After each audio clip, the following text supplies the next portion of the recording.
Good morning or good afternoon, everyone, depending on where you are. I'm Quinn Wisson from Vertical Measures, and I'm here hosting our monthly webinar series. Today's webinar is titled Semantic SEO, How to Future-Proof Your Search Rankings, and will be presented by our very special guest, Andy Crestodina. Andy is a co-founder and strategic director of Orbit Media, an award-winning 38-person web design company based in Chicago. He's a top-rated speaker at national conferences and a writer at many of the biggest blogs online. And I can personally attest he is an expert at whatever comes out of his mouth. So excited to have him here today. But before we get started and I hand over the presentation, I just have a couple of housekeeping items to note. Today's webinar will be available for viewing by tomorrow, and I will go ahead and send everyone an email with a link to both the video recording as well as the slides so you can review. Also, we'll be happy to answer any of your questions, so just take a peek at your GoToWebinar interface and you'll see a little section where you can send us your questions, and I will ask Andy at the end of his presentation. Also, you can tweet along with us and ask questions that way or just comment on what you hear. So go ahead and use the hashtag VMWebinar. If you have any technical problems, feel free to shoot me a note through the interface or just sign off and sign back on, and usually that fixes the issue. So I think those are all my notes, and I will go ahead and hand it off to our presenter, Andy Crestodina. Hey, Andy, I think you might still be muted, actually. We can see you, though. How's that? There we go. There we go. Good catch. This webinar would have been terrible if I was just like totally silent, like just fill in the blanks, like let the slides stand on their own. At least we can see what you're kind of trying to say. So. Yes, yeah, great. Right, hashtag lip reading. Yeah. I'm glad you. Nice catch. Thank you. And thanks for having me. I'm excited. I've been a fan of Vertical Measures for a long time, and I've known Arnie for a long time. I think I met him like probably 4 years ago at a conference, probably Content Marketing World. But I've followed you guys forever, and it's just great fun to be here on your webinar series. So this is your 15 for Orbit Media, and I've been doing search just as long. I've been doing search and analytics for actually longer than that. It goes back to 2000. And so I remember before Google One, I was doing analytics before Google Analytics came out. I was doing it back in Web Trends and have been very passionate about these topics for a long time and watch the trends. Honestly, I don't think search changes that fast, but it does change, it does evolve, and so our tactics have to evolve with it, and that's what we're going to do today. This should be step-by-step on how to rank based on the latest in search. In one case, I'm going to show you how to rank higher than number 1. Quinn, I'm going to show you how to rank number 0 above number 1. I'm setting expectations very high for these being some of the best tactics I know for modern SEO. So I really feel bad for anyone who's not on this webinar. We're going to outrank them all, which is fun for those of us that are here. So kudos to all of you for signing up. Let's jump right in. Obviously, search matters a lot.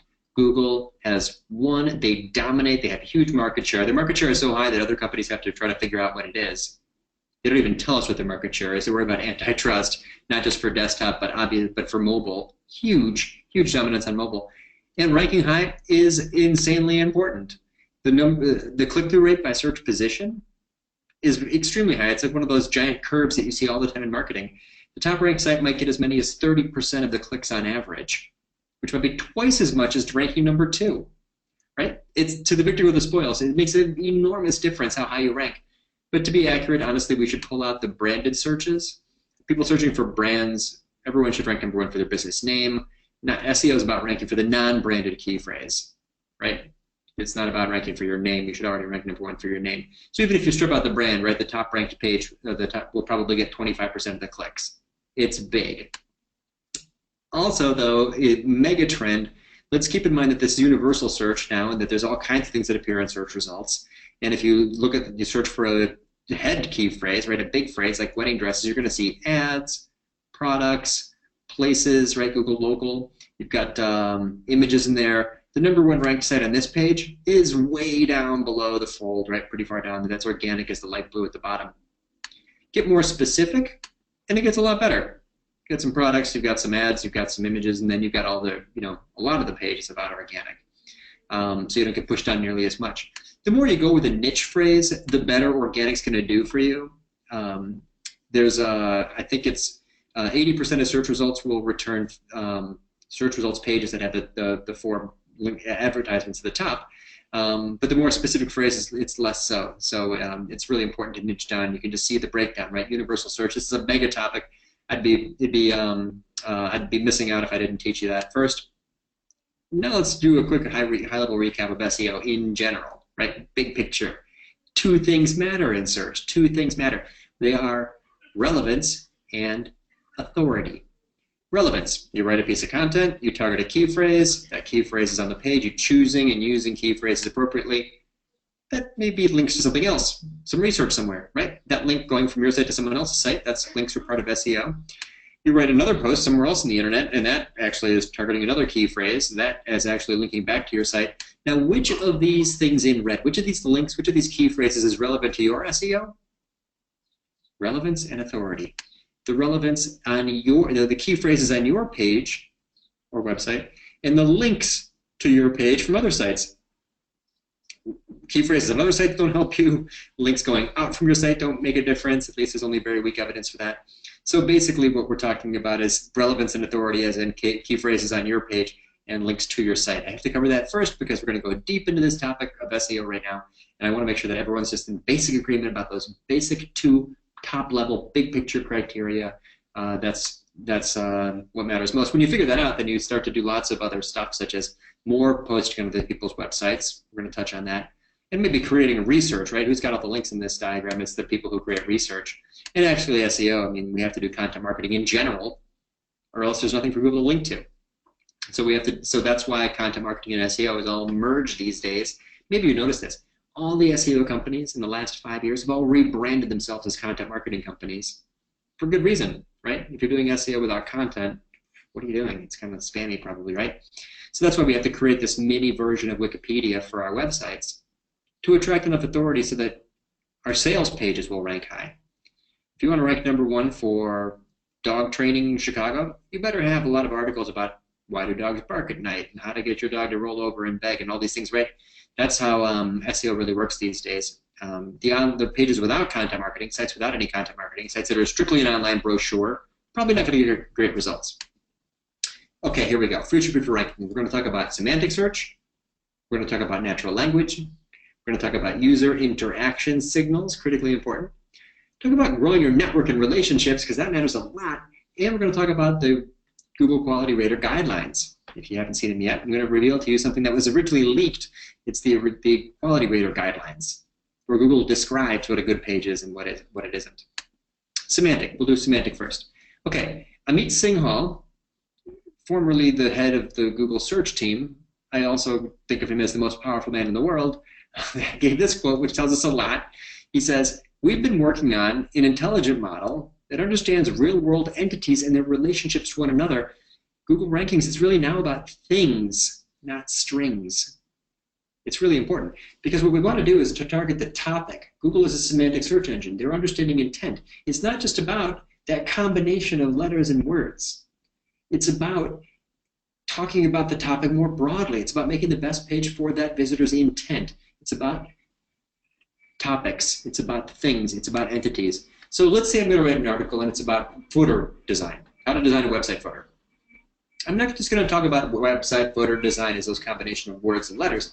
I want to find all the semantically linked topics and words and use those in my article.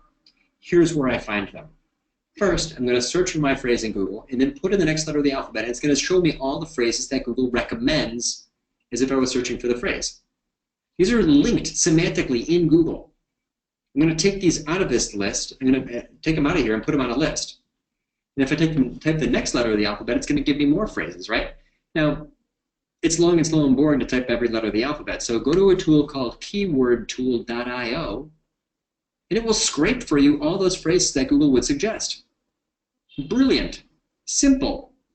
So smart, right? 189 different phrases Google suggests if you type in the words website footer. I'm going to add these to my list. Now I just go search for website footer, and I scroll down to the bottom of the first search results page in Google, and I see all kinds of other phrases. HTML code, best practices, inspiration, best, examples, right? I'm going to add these also. I'm going to add these to my list. I'm building a list of all the related words so that I can target this topic more broadly. Okay? Now I'm going to go to someone ranks #1 for this phrase, website footer design. It's a site called Creative Block. If I put Creative Block into SEMrush, it's going to show me all the phrases that this domain ranks for. Here they are. Now all I have to do is to filter this report to see just the footer-related phrases, and I'm looking at a list. This is super powerful. I'm looking at a list of all the phrases that this top-ranked page ranks for. And it's all kinds of things in here that I'm getting ideas for, right? Design, navigation, ideas, menu, all these words. I'm going to add these to my list. Okay? So basically, I'm not just getting, so this list that I finally end up with as I write my article about website footer design isn't just a list of words I want to include. These are topics, subtopics, things I'm going to add to my idea that make it a better article. I'm going to build this article up now. Originally, it was going to be like 15 things to put in the footer. No, it's way better than that now. Now it's more like 20 plus things I can put in the footer, right? And my article is getting bigger. It's getting more exhaustive, more thorough, more detailed. The quality is going up, which is what Google wants us to do anyway, which is what we're trying to do anyway, right? Make a great page on this topic. So now I go write my article about website footer design, and as I go, I cross off everything that I've already used, right? I'm targeting the topic, not just the key phrase. It's actually simple to adapt your content to semantic search. Now go publish that article, and here it is. Website footer design. Website footer design best practices, 27 things to put at the bottom. It's a better article than I thought I was going to write because I did some research first to find all the semantically linked words and phrases. I'm going to include those in there. Kaboom, my 1,000-word article is now 2,000 words, and I'm actually going to make the case this is the best page on the internet for the topic. I went big. That's what search is about.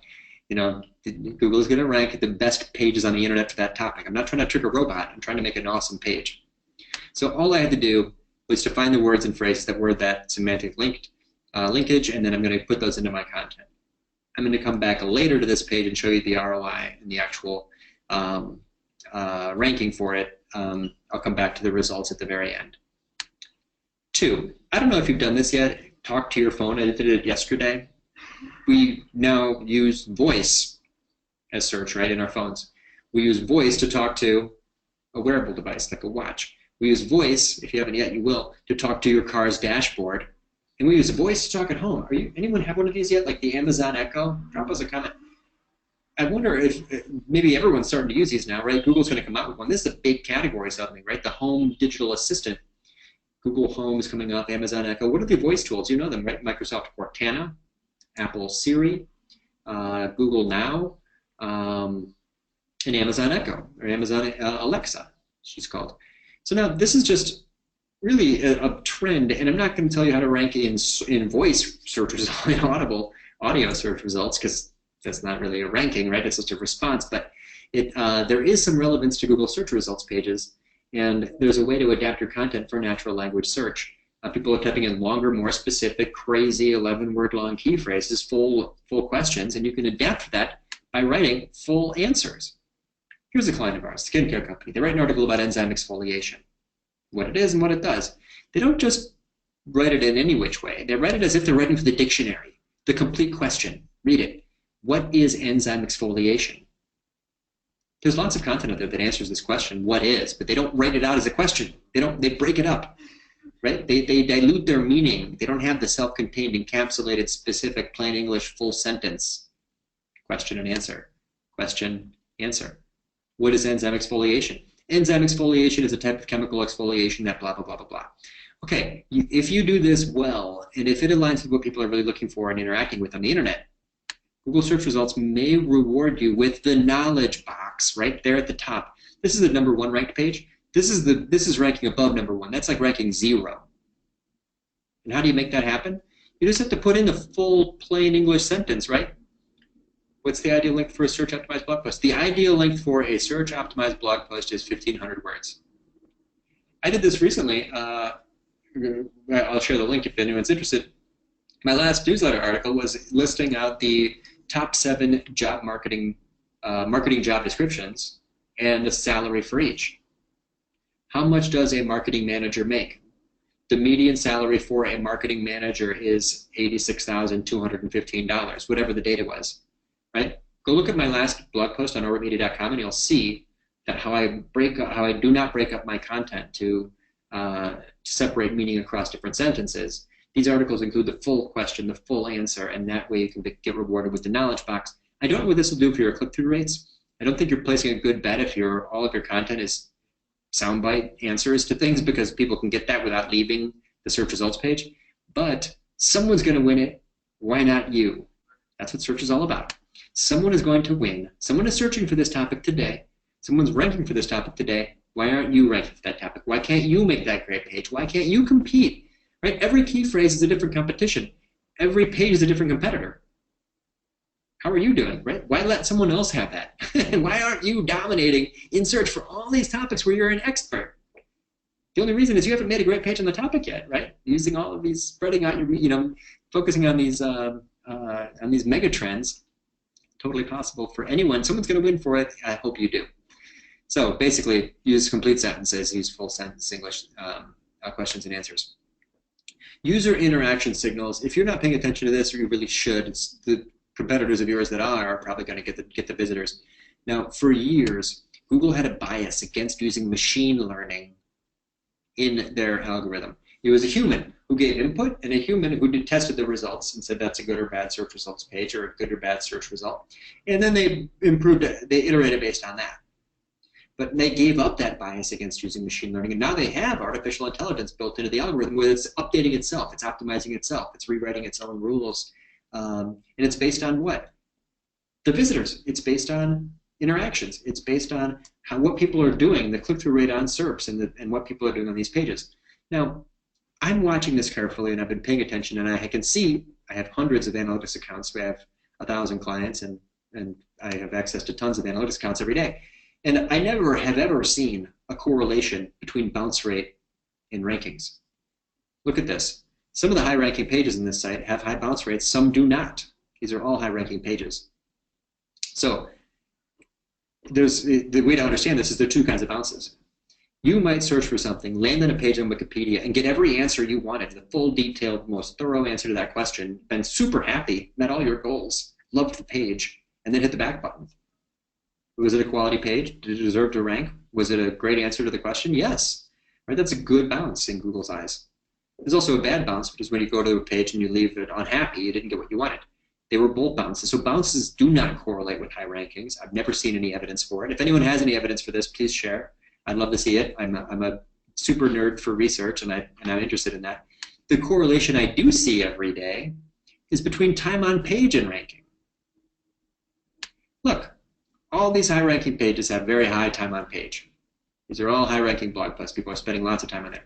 So the way to understand this is Google is doing a better job of understanding if a page is good or bad at answering the question by looking at dwell time. What we have to create here is the long click. Example, you search for something. Search results page, SERP, right? Search engine results page. You click on something, you spend 3 seconds, the page sucked, you're unhappy, you hit the back button, you're back in search results page, and now you see something else, you click, wait, that's a good page, slow down, this looks interesting, I'm going to read it all. You spend 5 minutes and then hit the back button. Page 1 you bounced, page 2 you also bounced, but page 2 you were there for 5 minutes. With a long click, you had high dwell time, that was a good page. This is the user interaction signal that we all have to pay attention to, and which of these two pages is going to rank higher tomorrow? The second page, of course, right? It sends a better signal.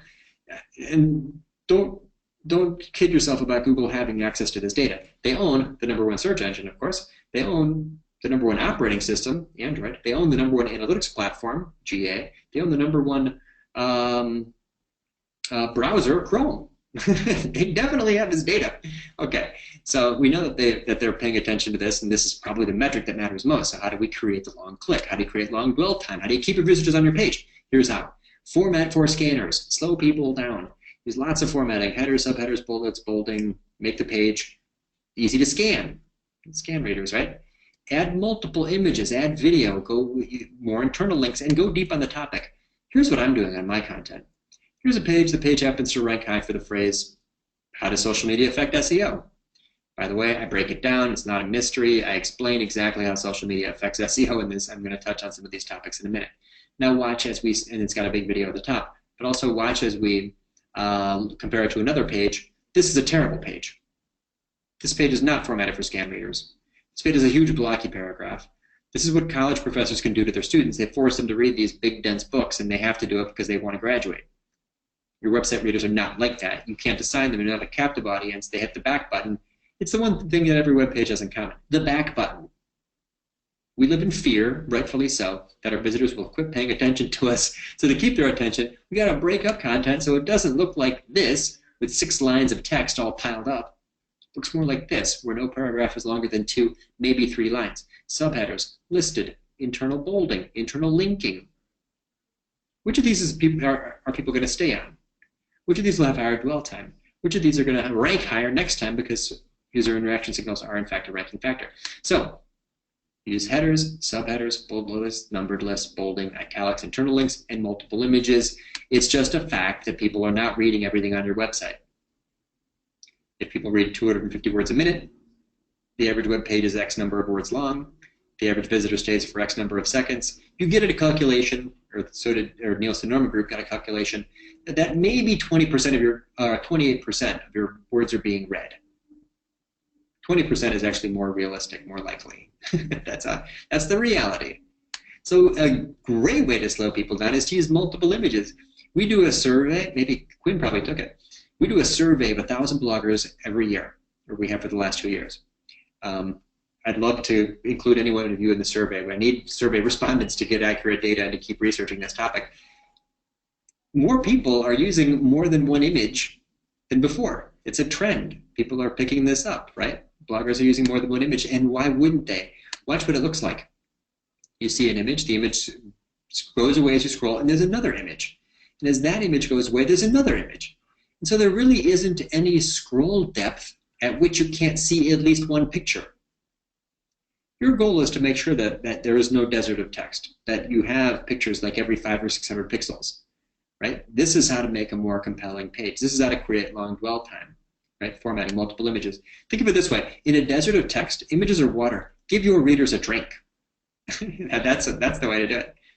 So these are all really, these are all important factors. We're going to move on now. I want to explain to you guys how to ignore every Google penalty that's going to come along. I told you I've done 15 years, 16 years now of SEO. Never had a penalty. Never worried about it. I don't quite know the difference between Penguin and Panda. Who cares? I don't care because I've never done anything that would ever risk a penalty. It's not relevant to me because I've focused not on link building, but link attraction through relationships. Now, let's start at a high level. We know what matters, right? A page is authority because another page links to it, right? Sonia Simone says that Google's like the mean girl in high school. You can get her to like you, but you got to get everyone else to like you first. Very simple. This page talks about this page, it passes credibility to this page, and he becomes more authoritative. We covered this at the very beginning. And by the way, it should have been obvious, hopefully, Google doesn't rank websites. Google has never ranked websites. Websites never rank. Only web pages rank. The unit of currency is the URL. So authority matters because a page talks about another page. It's like a kid in high school talks about that other kid in high school, makes that kid more popular. Okay? There's always been, the research has always shown, Moz search ranking factors has always shown that this correlates high. Google's been asked in Matt Cutts on a video, I can share the link, he says, someone said, could you ever build a search engine that didn't pay attention to links? He said, no. This is Google's great invention. This is the great innovation. This was their most brilliant idea and will always be their most brilliant idea, which is what determines if a page is good or bad is what's happening on other pages, off-site SEO, right? Signals. Now, if a lot of pages link to a page, it passes more credibility, and the kid in high school gets a bigger head. Everyone's talking about it, right? More links equals more credibility. But what really matters in search is when a super credible page links to a page. Right? That's why PR matters. When a page with huge authority itself, it passes exponentially more authority, obviously. This is why PR is so powerful. This is why PR professionals are almost great at SEO. They stink at it, but they're almost great. They're almost great because they pitch all the time. They talk to editors all the time. They're telling stories all the time. They're crafting a message you could pick up somewhere. They just don't understand the value of links. So this is the difference. And those super authoritative sites are worth so much more. Here's yet another power curve in marketing, right? The domain authority curve, if you one link from a site with domain authority 80 is probably worth 8 times as many links from sites with domain authority in the 70s. It's that much more valuable. So why do links happen? The answer is that everything in marketing is based on relationships. In fact, everything in life is based on relationships. I'll break it down. I'm going to connect every dot for you and demystify the entire thing. Here we go, beginning to end, exactly how it works, how money is made. Ready? You want to lead. Very simple, you want to lead. Well, let's just assume you're not an e-commerce site trying to get the sale or a nonprofit trying to get a donation. Let's just lump it all together and you want a business lead. The lead happens for 2 reasons. One is you get a visitor, and that visitor takes an action. Traffic times the conversion rate equals success. Put simply, right? Where does the traffic come from? Let's focus on content marketing. We've got 3 sources of traffic: search, social, and email. Now, anyone that's done this for even a short time knows that it's search that drives the most qualified visitors because they have intent, because their fingers are on a keyboard, they're ready to take an action, they want something. Social media visitors rarely convert into business leads. Not surprising. They're social. It's chaotic. They don't have a purpose. Search visitors have intent, so let's focus on them for a second. We'll look at just search, which really we're talking about rankings, right? Ranking for a relevant phrase, getting a click-through rate, and the visitors on your site. Now, why does rank happen? We talked about this. Authority and relevance, as in links and the content, right? You've got a page that indicates relevance for a phrase, choosing and using keywords. That page is totally focused on a topic. It's the best page you can make on the topic. Website footer design, whatever it might be. Spreading out that meaning across the broader topic by using all the related phrases, ideas, examples, HTML codes, sitemap, all those related privacy policy and copyright, and every phrase that's related to that topic that I could find in my first example there about semantic SEO.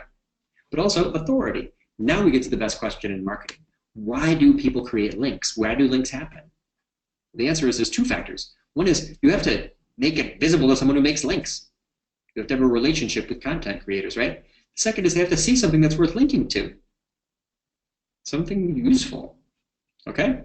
So the proper way to think about this as we go about our job doing search is to remember that there are 2 kinds of people on the internet.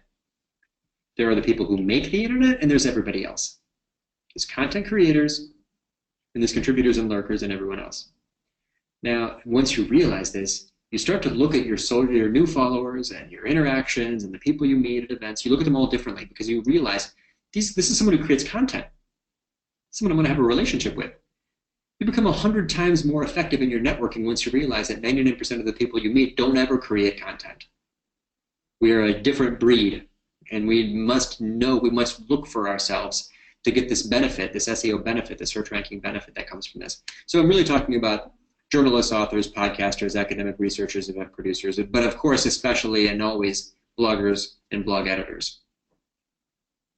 So I'm not going to do social media as in I want to build a network on Snapchat and connect with a lot of people on a social network, and big deal. That's what most people do. All they're trying to do is to build a network on a social, connect to a ton of people on one social network. Yes, I'm going to make the case here that it's way, way more valuable in the long run to find that one super powerful influencer and connect with them on many networks. Not connecting to many through one. I'm going to connect to one through many and have a strong relationship with an individual that can drive me way better, way more durable benefits in the long run than just having a whole bunch of followers on a social network. The organic reach on a social network is extremely low anyway, right? But the value of connecting with someone who creates content is very high, very durable. Not about traffic and branding, it's about relationships with influencers. It's not about the direct benefit. I'm going to focus on the indirect benefit. And isn't that what a content marketer is? Someone who's an expert at measuring indirect benefits? Yep, that's what we do. So here's how I'm going to build my network. I'm going to do weekly outreach calls with different people somewhere in the world. Do this all the time. I'm going to meet people for coffee, for lunch, for beer. I'm going to join mastermind groups, office hours, Slack boards, I'm going to attend events. All of these are ways to build my network in high-touch ways, right? In interpersonal ways. This is important to me because I'm going to build connections that are going to give me things that other people wouldn't be able to get. The office hours, I still have to this day. I have every Friday morning. I meet with a different random person, whoever happens to sign up using this tool for my office hours, and I teach them anything I can. In the 5 years I've done this, I can't tell you the connections I've made, right? I just try to be as helpful as possible. Mastermind groups, also a killer tactic. Here's a mastermind group, a public one done on Blab, but anyone can form their own mastermind group. You don't have to pay for it, and you can do it in private. Most mastermind groups are like a hot seat format, where me and Arnie and 4 other people would all get together once a month, or once a week, and one person's in the hot seat and they have an issue, and everyone else tries to help them with it. That's common. And people charge money to create and run these groups. It doesn't cost you money, though, to just reach out to 4 or 5 other marketers and suggest this option. Let's all get together once a month for 1 hour on Skype or Blab or Hangout, and we will ask each other these questions. What are you doing that we can all promote? What are you writing that we can all collaborate on? What are you doing to be more productive? And do I know anyone you want to meet? What would happen to your marketing, to your traffic, to your networking, to your social followings, and to your links and ranking if you got together with 5 people once a month and asked these questions? What are you doing that we can all collaborate on? Oh, you're writing an article on that topic? Maybe I can provide a quote. I'm writing an article on this topic. Can I interview you for this? Of course I'm going to link back to you, right? This is amazing. Now, these groups are forming all everywhere offline, and they're very powerful. I'm in 2 of them right now that are done on Slack. Anyone can make these, right? I was just invited to them. I could have made my own. These Slack groups look like this. This one I'm in is called Boost Chat, and all it is a bunch of people. I think there's 26 people here who collaborate and direct message each other, and they contribute to stuff, and they share advice. But there's also this one room called Promotion Help. Anybody who shares something in here, everyone else immediately shares it. Smart marketers, right? Marketers share stuff on social networks. The genius, killer, black belt, assassin marketers share stuff with a small army of people who share it on social networks. Totally different outcome, right? These are all content creators. These are all people who can grow your authority. And the ultimate shortcut for this, by the way, is, of course, events. Events are killer networking. And it's agreed on. It's widely agreed on. I don't know why more people don't do it. The B2B marketing survey from Content Marketing Institute shows that people believe that in-person events are the most effective marketing tactic. Wow. You can go to events or you can hold your own events. For the last 6 years, I have opened up my office once a month and taught marketing or invited a guest speaker to teach marketing here in my office orbit. It's in the big conference room over there. If anyone here on this is attending from Chicago, you've probably heard of this event. It's called Wine and Web. And it's been sold out every year for 5 years. 40 people come in and we teach them marketing. And it's amazing what happens from that. It's a community, right? These people, there's like 10 people who always come. It's a blast. And we have our annual conference, Content Jam, which is August 4th this year. I'm very excited about that, where I have 300 marketers and 14 speakers and just people coming from everywhere. You can own these events. Not a secret. Content Marketing World got bought 2 weeks ago for $17 million. I mean, these events are transferable assets, and they're worth quite a bit. And I'm huge fans and huge friends, and I love those people, and I'm so proud of them, and Joe and all those guys. I mentioned them earlier. That's where Arnie and I originally met. And I have made amazing connections. Look, this is me and my marketing hero, Ann Handley. We're friends. How did we meet? At events. Jill Salzman, Heidi Cohen.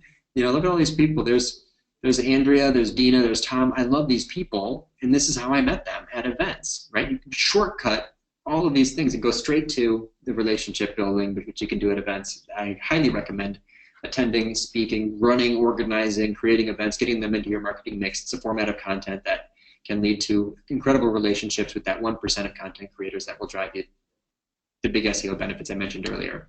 Sit in the front row, ask questions during Q&A, thank them after the session, get them to sign a book, and ask them if they want to contribute to something you're creating later. Now you can find something they wrote and throw it in your content. Mention them.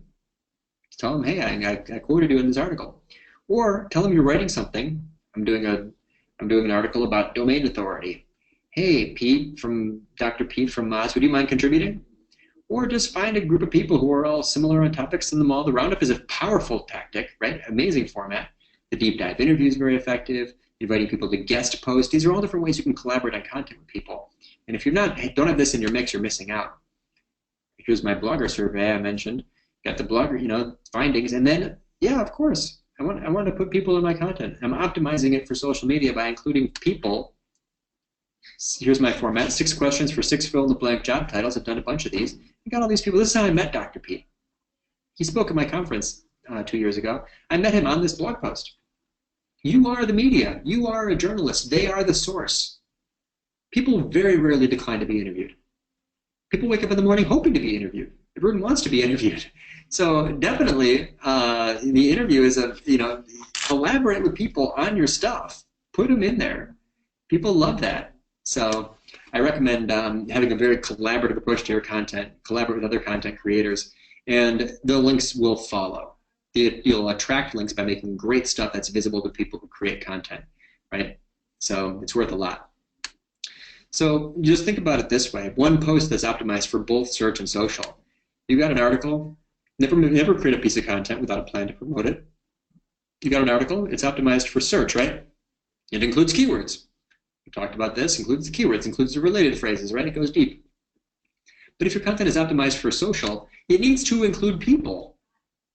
I apologize for that typo.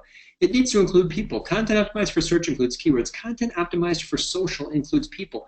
If you got the time, take it seriously, make it a rule, make it part of your editorial guidelines to don't not post anything unless you get at least one contributor quote from somebody. Reciprocity is a built-in cognitive bias. If you give someone a quote, a contributor quote, ink, you give them press, you give them a link, these things, they're going to know you. You're going to have a relationship with them that you wouldn't have had otherwise. So social media, sure, you can drive traffic from social media, but it's the search that gives you much. Look at this. Social media traffic is like totally up and down. Search traffic, sure, it's a longer date range, but this is what it looks like over time for if you're good at search. Forever creating new pages optimized for new phrases and building your authority by building your relevance among other content creators. Link attraction, not link building, link attraction. And these visitors from social media, by the way, they don't really subscribe. They don't take action anyway. They don't become leads. Ever looked at the conversion rate from visitors, social media visitors into leads? This is why I'm so bullish on search, right? Only 1 in 5,000 visitors from Facebook ever become a lead to this B2B services website. But search is way higher, right? Way higher. Conversion rates from social tend to be pretty bad. So collaborate with people on content so that you can answer this question when you get ready to go live. How many people are waiting for that new article to go live?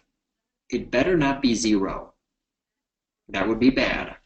You don't want to have 0 people who are excited about your new article going live. You should have collaborated with other people along the way. An ally in creating content is an ally in promoting content. We're going to go live with a small army of people who are all ready to share it, ready to comment, ready to link to it, ready to get the word out that you just made something new. So social media is not really about the social impact on search. Here's how it works. You share something on social, more people see it, and some small percentage of those people are content creators. This circle should have been like 1% the size of that circle. And a tiny percentage of them might think that it's worth mentioning, citing, linking to, right? Now, you can quadruple your odds, right? If you or make your odds 100 times better than they would be by just skipping all that nonsense at the beginning and going right to content creators. It's obviously immediately visible to them because they've worked on it with you. I also believe very strongly in not just publishing on the same site over and over. Publish for other people's websites. And you combine that with the tactic of collaborating with co-creators on who does the writing, you get a combo strategy that looks like this.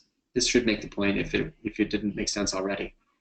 This is what marketers do. A lot of marketers do. They just have a blog and they write blog posts and they do it all themselves and they just keep publishing more blog posts. This guy wrote 2 blog posts. This guy also wrote 2 blog posts. But this guy has a collaborative content strategy. He writes a blog post and pitches it to an editor. That editor posts it and links back, of course, at least in the author bio, it links back to his website. Got a relationship with that editor now. And he reached out to other content creators who contribute guest posts to him. Voila. He's got 3 articles associated with his brand. This guy's only got 2. And he's got links to his website, and he's making friends, right? Fast forward to round 2. This guy's got 4 articles, big deal. This guy's got 6 articles, he's got links, he's got friends, he's got better connections, he's got better social, he's got better search. It's a linear progression, but here we go to round 4. This guy's got, it's like, nice blog, buddy, but this is what great web marketing looks like. You can almost begin to feel it. You can tell the difference. Which of these 2 marketers is going to rank higher? It's going to get more traffic. It's going to attract more visitors over time. Don't go it alone. All of my best opportunities in marketing have come from this exact approach. I'm not just writing for my own site. I'm writing for other websites. I'm not just doing it all by myself. I'm including collaborators in my content. I'm inviting guest bloggers. We'd love to consider a submission from anyone who's on this presentation. Quinn, we should be collaborating way more often. Right? That's my first thought when I talk to people, like, wow, I should really be collaborating with that person. I look for ways, and that's how you end up becoming influential yourself. It's not a mystery. The steps involved are not unknown. It's a simple progression, step-by-step process of growing this authority through a very systematized process through which you just keep building more and more relationships, having many connections to each of these influencers, and then growing that network yourself. Anyone can do it. Just take this away. If you're not making friends, you're doing it wrong. that kind of sums it up, right? So finally, here's my 5th point. We have to publish the best piece of content on the internet. That's the ultimate goal. That's the ultimate point, and that's the bottom line. We're not just trying to trick a robot. We're trying to make an awesome piece of content, right? So what matters is the search quality rate or guide. So what matters is in this document, and we've got the link to it here. We can share it. And this leaked out last year, and then since then, Google actually published it themselves. They put it out there because everyone had it anyway. And it basically tells you, in Google's terms, what a good page is and isn't. Here's the takeaways. The content should be front and center. It should be expert, authoritative, and trustworthy, and it should highly meet the expectations of that visitor. By front and center, we're talking about content that appears high up on the page. Don't bury the lead. Make your writing concise and direct and put it up high. Visitors can get to the value without scrolling. That's part of their criteria. This is how they train the people who rate pages. The quality raters have to rate pages all day long and just decide whether this page was good or bad. Here's one of the criteria. Is it front and center? And is it authoritative? Do the writers give evidence that they are a good writer on this topic, that they have some experience, right? I started by saying I've done 16 years of SEO. That's an example, right? Give evidence, social proof, credentials, the trust box, awards, memberships, anything that you can do to show that you're authoritative. Or here's a huge advantage you have if you have a collaborative approach to content. You can include that from your contributors. It's a social media influencer. It's a hardcore marketer. It's a New York Times bestseller. Put that on your page, right? Finally, does this content highly meet or fail to meet the goals of the visitor? Is it a comprehensive answer that truly meets that visitor's needs? You can work on this by making just better pages, longer pages. Look at it from every angle. Go deeper on the topic, right? My article was about website footer design. I don't know if you can make a better page about website footer design than that one. It's got everything. Let's take a look. 27 things. Here's the article, 27 things to put at the bottom. Does it rank? It ranks. It ranks for 2 phrases. Here, let me go back. I'm going to show you a headline authoring trick. I've got 2 key phrases in here, actually. Website footer design is 1 key phrase. Footer design best practices is the 2nd key phrase. Colon number. Key phrase, colon number. Here's a headline hack that I use all the time to build content that's optimized for both search and social. Optimized to get both ranking and click-through. I've got the key phrase, colon number. It's a common headline structure that I often use. I've got to put a number in there, right? Especially an odd number, it's going to increase the click-through rate. But I need to put my key phrase at the beginning. That's called key phrase prominence, and it's important. I have 100% prominence on the phrase website footer design. And I've got 2 key phrases, primary and secondary, and they don't break each other up. They're sort of, one is, they're Venn diagram kind of overlapping key phrases. So the first phrase that I was targeting, the easier phrase, I'm actually ranking the top for, and it's called footer design best practices. There it is, ranks number 1. There's no ads or anything else in between. The more competitive, more popular key phrase is website footer design, and I'm ranking number 3. Below images, below those 2 top ranking pages, I'm number 3. Now, as soon as I made this page, I put it into Moz, put the key phrases into Moz, so I can see if the rank changes over time, and there it is. Started out ranking on page 2, dropped a bit, raised a bit. Now it's on page 1. Now this page is a very high time on page because it's like 2,000 words long and answers every question you'd ever have in your life about website footer design. So the user interaction signals are benefiting me, and it starts to climb in rankings until I'm ranking at the top of page 1. Now the size of that prize kind of was a bit unexpected. If I put those phrases into the Google Keyword Planner, which is the bread and butter keyword research tool of every SEO, this is the best data set for researching the volume, the demand, the number of people searching for a given phrase. Here's what I found. Website footer design, you got 90 people a month is all it's saying. Footer design best practices, fewer than 10 per meet. That's what that dash means. Fewer than 10 people per month on average over the last 12 months. This says that if I get all the traffic, I might get 3 visits a day. I got way more than that. Here's the actual page level analytics for that page. blog/website footer design best practices. Look, I've got the keyword in the URL. It's not super important, but it's still best practices. The newsletter goes out. I'm actually surprised anybody clicked on this newsletter. How many people reading this blog are actually interested in website footer design that day? That's kind of weird to me that many people clicked on it. Maybe the ad number helped. Got like 600 people or something, or 800 people who visited that post that day. And then there's a little bit of a tail from social media. Monday, that newsletter goes out on Thursdays. My newsletter is bi-weekly on Thursdays. So people read it that Thursday. I get a tail. Monday, I still get some of the campaign report shows some people clicking through. And then not much, right? A little bit of ranking, but without SEO, I'd get nothing here, right? This is the spike in the long tail that you get by optimizing for email, social, and search. But look at the long tail. It grows. Page 2, page 2, page 2, popping up onto page 1, bottom of page 1. User interaction signals are strong, so it starts to climb. Middle of page 1, top of page 1. Now I'm getting 200 plus visitors per day on this post right now. There's probably somebody reading this blog post right now. Combine these on all your pages, and that's how you get that ever-increasing curve. You can double your traffic year after year if you know what you're doing in search. So how am I getting that many visitors if Google Keyword Planner said the traffic was that low? I would just go ahead and multiply every number you see in this tool by 100. Probably more accurate.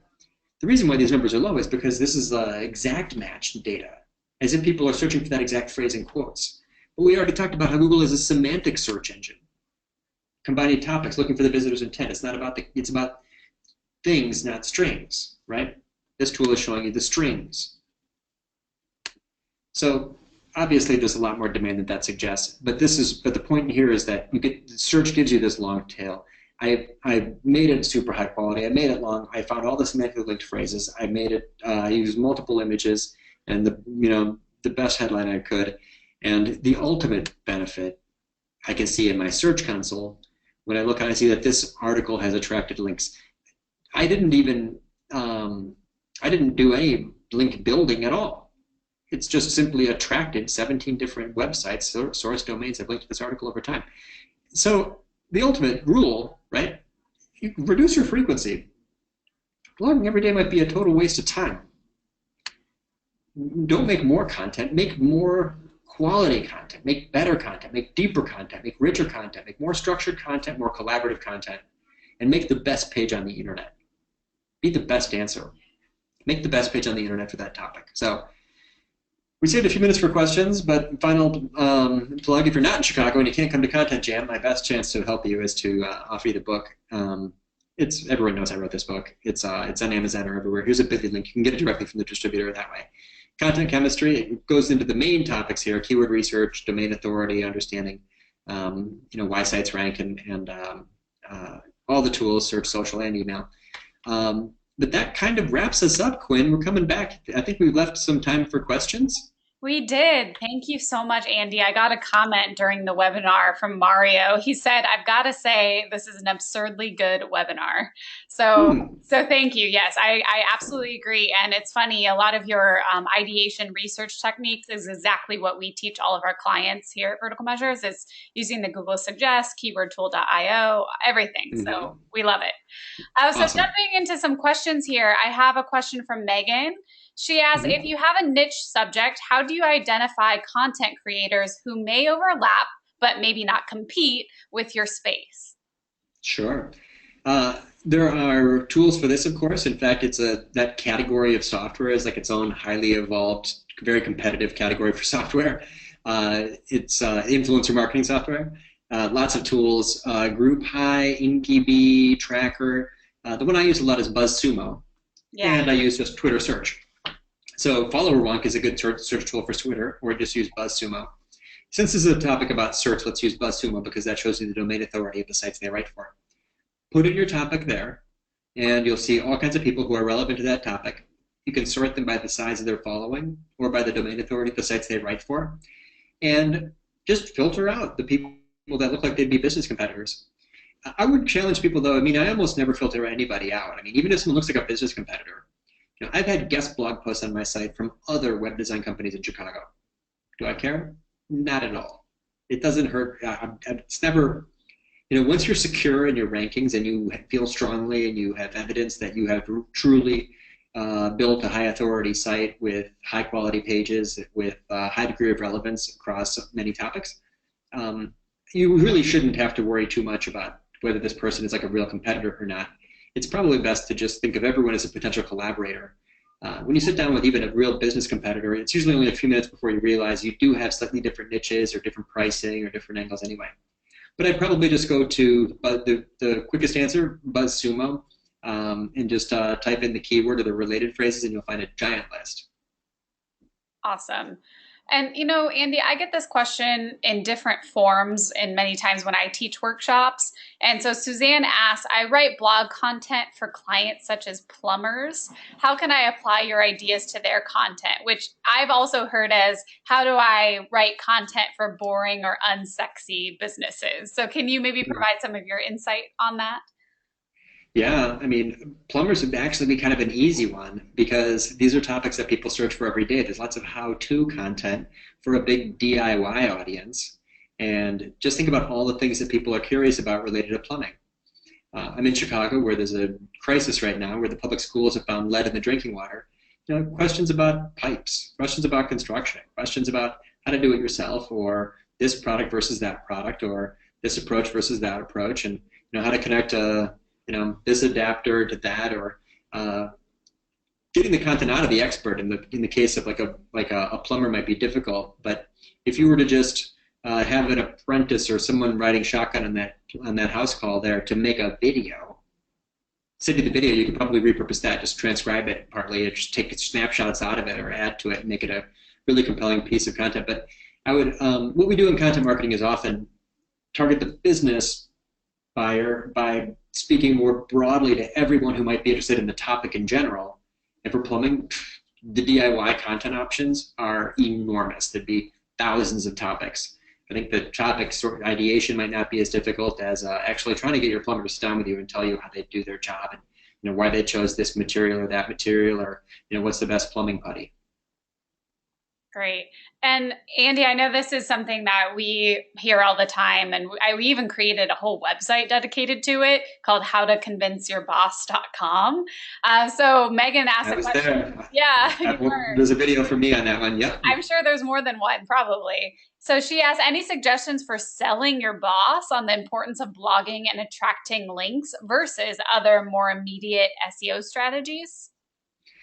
Yeah, well, anyone who understands this stuff and sees the relative importance of the different tactics will quickly say, like, oh, this is what we need to do. So there's two reasons why pages don't rank. One is they're not indicating their relevance. The other is they don't have enough authority. It's sort of like there's two kinds of people that don't get heard, right? Some people, and might be very the popular kid in high school that never says anything. Well, no one hears that. The unpopular kid who talks too much, no one's listening. You think of it that way. So if you just analyze your SEO issues and say, well, we have high authority. We just need to indicate relevance, create more pages relevant for more topics. And that's your angle, and you need to educate your boss on that topic. Or, wow, we have lots of content relevant to lots of phrases. We need to build up our authority by collaborating more, writing for other places, doing better PR. But ultimately, I think that you might not have a CEO that has enough attention span to understand the difference or to get the nuance involved with these, they'll think it's technical. I sometimes just like to show people how their competitors are ranking. If you put the competitor into SEMrush, it'll show you the potentially thousands of phrases they rank for and say, look, we are losing. Someone's searching for us right now, and we're not getting them. The demand is out there, but we're missing it. So there's certain CEO personalities that are very competitive, and if you just show them that someone else is winning, or that someone, there's, the competition started a long time ago, but we're not running in the race yet, that might change their behavior fast. Agreed. People love to know who's beating them and how they can end up kind of hopping over them on the search results. So Mm-hmm. we found that, and especially with content marketing, you have to have that executive buy-in and that understanding. You can get 3 months in, and if they haven't started seeing results and they don't get that it doesn't take just 3 months, then you're going to lose Right. a lot of buy-in and commitment right there. Exactly. It's a long, slow game. So some people just don't have the patience to stick with it. They want to see immediate results. Maybe they're used to advertising, which is kind of faster but more expensive. Mhm. I think Arnie made a video once years ago that said that it took a year. He said you start to see results in 6 months, but you get real results after a year and a half. Yeah. I mean, it's but then what I also encourage people to understand is that the benefits are cumulative and durable. Someone links to you, they're not going to delete that link. Someone subscribes to you, if you do a good job, they're not going to unsubscribe. Someone follows you, that follower stays with you. The search, social, and email benefits from content marketing last for a very long period of time. Advertising is totally temporary. You've got to keep paying. So I love thinking about it as accumulating these benefits that will help me win next year and the year after that. It would take years for us now to lose our all of these benefits that we've built up for ourselves because we took the time to do it organically, and I could stop marketing for the next 6 months and still generate 5 leads a day, no doubt. Yeah. Yeah, we always say here that content marketing isn't just a strategy or a tactic or a campaign. It really is a culture shift, and it's a whole philosophy that you really have to live by in your business and how you do all of your marketing. So, Exactly. yeah. Yeah, exactly right. So one last question from Jeff, and then we'll wrap up. And this is kind of going to your design experience. He asked, how important is content structure in relation to a small viewport, as in using header tags and images and small paragraphs? Does that go and create a lot of scrolling? Oh yeah, it does, definitely. And I recommend creating a lot of scrolling. Mm-hmm. I've never seen any data that said that scrolling was bad in all these years. It's definitely true that our most important value proposition, like we said in the Google Quality Rater guidelines, that your main value and the benefit statement and the answer to the question need to be high up on the page. So don't bury the lead, and don't push everything down too far, and don't make them hunt and peck for the correct answer, right? So I definitely make start with a good right hook, on your on this page that you're going to create. But all of the best pages on the internet, all the most detailed answers, all the most popular websites have tons and tons of scrolling. It's totally normal. It would be very weird if you made a page that just somehow magically fit within the viewport the entire page. So the big trend in the high converting pages, the conversion optimized pages, and that industry has shown us through tons of data that you don't make like a 3-column layout website so much anymore. It's much more common to make a 2 or a 1-column layout website that responds beautifully in mobile. Sure, it's got images every so often. And some of the top converting pages, whether it's turning a blog reader into a newsletter subscriber or turning a service page visitor into a lead, are pages that combine benefit statements with testimonials or evidence and a call to action and another benefit statement and another call to action. And you build these super tall pages that give people that answer every question and that address every objection and make actions very easy to take with multiple CTAs throughout the page. So yeah, make tall scrolling pages, go deep, and I don't know how you keep a visitor on your site for to create that positive user interaction signal if you just make a short little web page. I'd tend to go big these days. Well, I think that's all the time we have. We're going to end right on the dot here. So I want to thank you, Andy. I know we had you back here in February, and I've been wanting to get you back on to our webinar. So I really appreciate you being here. And I know that a lot of people have been asking, if they can have the recording. So yes, we're going to send out a recording, hopefully by tomorrow morning, and also the slides so anyone can review, and we'll be open to any questions. I even had a question about, can we get a copy of your book and have you sign it? So I will send that along to you. We want your autograph, it sounds like. So thank you, Andy. We really appreciate it. My pleasure. Thank you, Quinn. It was an honor. Awesome. And everyone, we do this every month, so feel free to come back. Next month, we'll be talking about optimizing your content and the top 10 SEO mistakes we see with that. So that's going to be on July 21st, and we'll make sure everyone has a registration link some point soon. So thank you again, and hope everyone has a great day. Bye-bye. Bye-bye.